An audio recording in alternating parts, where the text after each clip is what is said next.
Una lettera di saluti e di commiato nel suo ultimo giorno di commissario all'ASP è stata redatta dal commissario Zappia.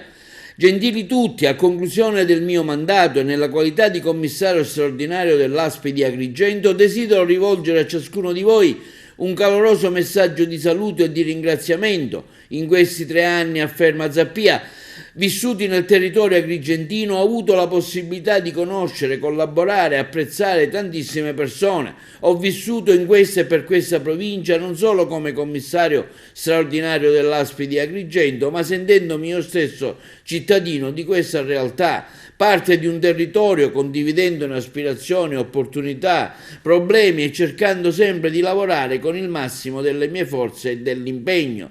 Sono stati anni di grande lavoro, scrive Zappia, di entusiasmo, di operosità, connotati da molteplici situazioni. Conservo nella mia memoria ricordi belli e meno belli, consapevoli che ci sono giorni di pioggia e di sole e che tutte le giornate concorrono a tessere la nostra esistenza, lasciandoci esperienze e insegnamenti, prima fra tutte quelle dell'emergenza pandemica che ci ha visti in prima linea per contrastare la propagazione del Covid e garantire alla popolazione tutta la provincia di Agrigento la tutela della salute pubblica e l'accesso immediato alle cure e ai servizi sanitari.